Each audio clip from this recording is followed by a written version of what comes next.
সম্মানিত দর্শক, আসসালামু আলাইকুম। দেশ ও দেশের বাইরে থেকে যে যেখান থেকে আজকের আমার এই ভিডিওটি দেখতেছেন, আপনাদের দীর্ঘ সুস্বাস্থ্য কামনা করে শুরু করব আজকের এই প্রতিবেদন।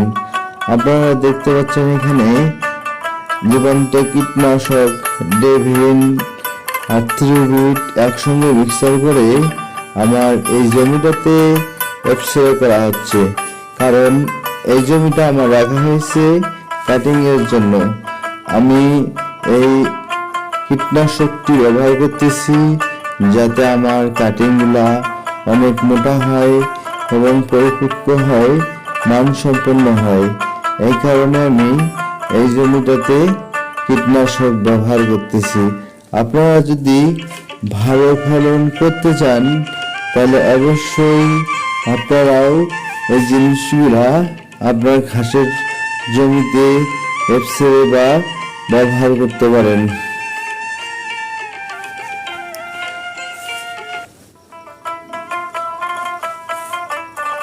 আপনারা হয়তো বুঝতে পারতেছেন যে আমার এই ঘাসটা প্রায় গরু খাওয়ার উপযোগী হয়ে গেছে, তারপরে আমি কাটতেছি না কেন?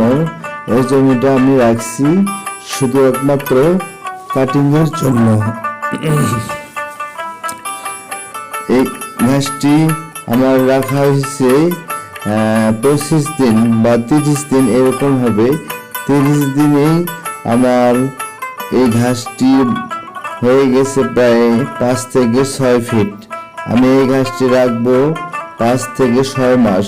যখন 5 থেকে 6 মাস হবে, এই ঘাসটি হবে একটা আখের মতো মোটা এবং কাটিংগুলো হবে এবং মানসম্পন্ন কাটিং। আমি সারা বাংলাদেশে ঘাসের কাটিং দিয়ে থাকি। আপনাদের যদি গরু ছাগল ভেড়া উভয়ে থাকে, আপনারা যারা ঘাস রোপণ করেন, ইনশাআল্লাহ আপনার গরু ছাগল ভেড়ার খাদ্যর মিটাইতে পারবেন।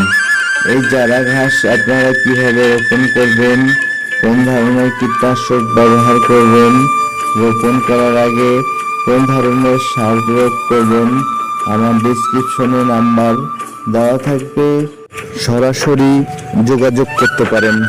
আর চ্যানেলটি সাবস্ক্রাইব করে পাশে থাকবেন।